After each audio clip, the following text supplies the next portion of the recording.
പതിറ്റാണ്ടുകൾ നീണ്ടുനിന്ന പോരാട്ടം 2025-ലും അത് തുടരുന്നു. ആരാണ് കേമൻ എന്ന് ലോകം വിധി എഴുതുന്നതുവരെ ആ പോരാട്ടം നടന്നുകൊണ്ടേയിരിക്കും. 2025-ൽ ആ പോരാട്ടത്തിലുള്ളത് ഡൊണാൾഡ് ട്രംപും വ്ളാഡിമിർ പുടിനുമാണ്. അതെ, ഞാൻ പറയുന്നത് 21-ാം നൂറ്റാണ്ടിലും തുടരുന്ന റഷ്യൻ അമേരിക്കൻ ശത്രുതയെക്കുറിച്ചാണ്. ഇവരിൽ ആർക്കൊപ്പമാണ് നിങ്ങൾ നിൽക്കുക എന്നത് ഇപ്പോൾ തന്നെ കമന്റായി രേഖപ്പെടുത്തുക. 21-ാം നൂറ്റാണ്ടിലും റഷ്യയും അമേരിക്കയും തമ്മിലുള്ള കിടമത്സരം നടന്നുകൊണ്ടേയിരിക്കുകയാണ്. ആധുനിക യുഗത്തിലെ ഏറ്റവും നിർണായകമായ ഭൗമരാഷ്ട്രീയ സാഹചര്യവും ഇവർ തമ്മിലുള്ള ശത്രുതാ മനോഭാവം തന്നെയാണ്. പ്രത്യയശാസ്ത്രപരവും രാഷ്ട്രീയപരവും സാമ്പത്തികവുമായ വ്യത്യാസങ്ങളിൽ വേരൂന്നിയ ഈ മത്സരം അന്താരാഷ്ട്ര ബന്ധങ്ങളുടെ പാതയെ രൂപപ്പെടുത്തുന്നതിൽ നിർണായക സ്വാധീനം തന്നെ ചെലുത്തിയിട്ടുണ്ട്. പതിറ്റാണ്ടുകളായി സംഘർഷങ്ങളെയും നയതന്ത്രത്തെയും ആഗോള ശക്തി ഘടനകളെയും സ്വാധീനിച്ചു വരികയാണ് ഇരു രാജ്യങ്ങളും. 1991-ൽ സോവിയറ്റ് യൂണിയന്റെ പിരിച്ചുവിടലോടെ ശീതയുദ്ധം ഔദ്യോഗികമായി അവസാനിച്ചുവെങ്കിലും ആ വൈരാഗ്യത്തിന്റെ പാരമ്പര്യം 21-ാം നൂറ്റാണ്ടിൽ US-റഷ്യ ബന്ധങ്ങളെയും ആഗോള രാഷ്ട്രീയത്തെയും സ്വാധീനിക്കുന്നത് തുടർന്നു വരികയാണ്. ഇന്ന് റഷ്യയും US-ഉം തമ്മിലുള്ള മത്സരം അന്താരാഷ്ട്ര വ്യവസ്ഥയ്ക്ക് പലപ്പോഴും കോട്ടം തട്ടുന്ന രീതിയിലേക്ക് പോലും മാറാറുണ്ട്. സൈനിക ശക്തി, പ്രാദേശിക സംഘർഷങ്ങൾ, സൈബർ സുരക്ഷ എന്നീ മേഖലകളിൽ ഇരു രാജ്യങ്ങളും വലിയ സ്വാധീനമാണ് ഇന്നും ചെലുത്തിക്കൊണ്ടിരിക്കുന്നത്. ഇന്ന് ആഗോളതലത്തിൽ നടക്കുന്ന പല സംഘർഷങ്ങളെയും പതിറ്റാണ്ടുകൾ നീണ്ട ഈ വൈരാഗ്യത്തിനോട് നമുക്ക് കൂട്ടിക്കെട്ടാവുന്നതാണ്. ഉദാഹരണത്തിന്, റഷ്യ ഇന്നും ഒരു സജീവ യുദ്ധമുഖത്താണ് നിലനിൽക്കുന്നത്. 2022 ഫെബ്രുവരി മുതൽ ഉക്രൈനുമായി യുദ്ധത്തിലേർപ്പെട്ടിരിക്കുകയാണ് റഷ്യ. അവിടെ ഉക്രൈന് എല്ലാം നൽകി യുദ്ധമുഖത്ത് ആത്മവിശ്വാസം നൽകുന്നതോ മറ്റാരുമല്ല, അത് അമേരിക്കയാണ്. യൂറോപ്പിൽ നിന്ന് നമുക്കൊന്ന് പശ്ചിമേഷ്യ വരെ പോകാം. അവിടെ നോക്കുകയാണെങ്കിൽ അവിടെയും ഇസ്രയേൽ-ഇറാൻ സംഘർഷം നിലനിൽക്കുന്നത് കാണാം. ഇവിടെ പറയാനുള്ളത് മറ്റൊന്നുമല്ല, ഇസ്രയേലിനെ സഹായിക്കാൻ ഇവിടെ സജീവമായി നിലനിൽക്കുന്നത് അമേരിക്കയാണ്. ഇറാന്റെ പിറകിലോ അവിടെ നിൽക്കുന്നത് റഷ്യയും. ഇതാണ് എനിക്ക് പറയാനുള്ളത്. രണ്ട് രാജ്യങ്ങൾ, രണ്ട് പ്രത്യയശാസ്ത്രങ്ങൾ. സംഘർഷങ്ങളിൽ അവർ ഇരുവരും രണ്ട് ഭാഗത്ത് തന്നെ നിലനിൽക്കുന്നു. ഇവർ ഇത്ര വൈരാഗികളായതിന്റെ ചരിത്ര പശ്ചാത്തലം കൂടി നമുക്കൊന്ന് മനസ്സിലാക്കാം എന്ന് തോന്നുന്നു. മത്സരത്തിന്റെ ഉത്ഭവം, പ്രത്യയശാസ്ത്ര സംഘർഷം ശരിക്കും എപ്പോഴാണ് തുടങ്ങിയതെന്ന് പറയട്ടെ.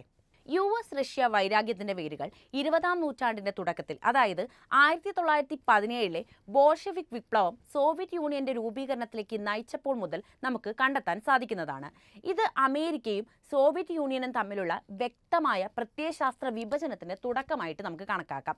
ഒരു മുതലാളിത്ത ജനാധിപത്യം എന്ന നിലയിൽ US സ്വതന്ത്ര വിപണി സമ്പദ് വ്യവസ്ഥകളെയും ലിബറൽ രാഷ്ട്രീയ സംവിധാനങ്ങളെയും വ്യക്തി സ്വാതന്ത്ര്യങ്ങളെയും പ്രോത്സാഹിപ്പിച്ചുകൊണ്ടേയിരുന്ന രാജ്യമാണ്.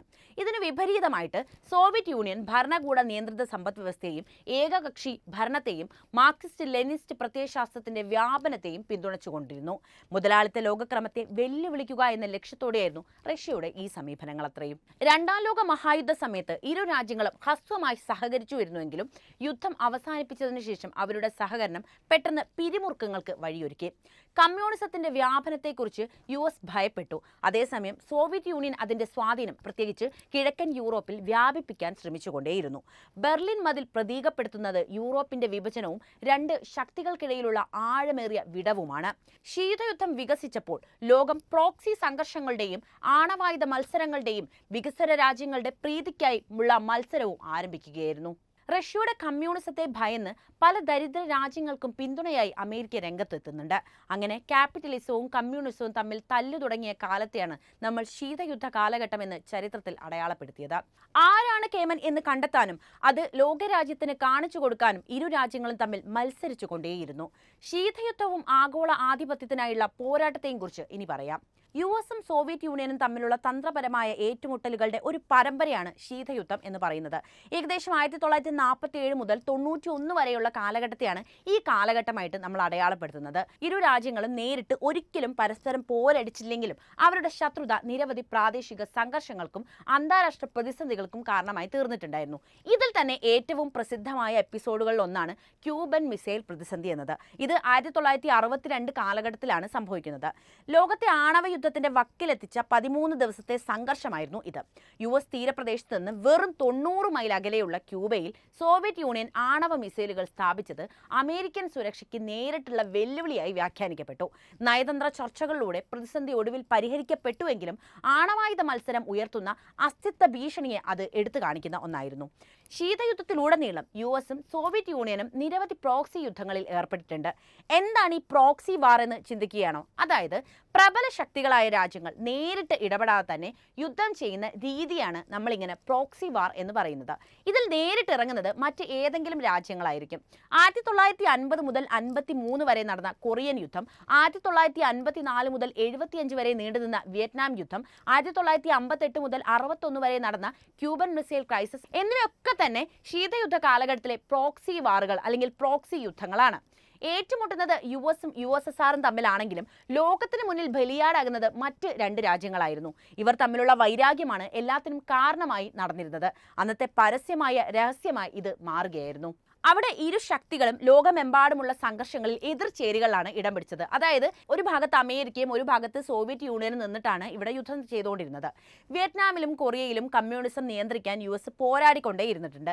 സോവിയറ്റ് യൂണിയനും സഖ്യകക്ഷികളും കമ്മ്യൂണിസ്റ്റ് പ്രസ്ഥാനങ്ങളെ പിന്തുണച്ചുകൊണ്ടിരുന്നു.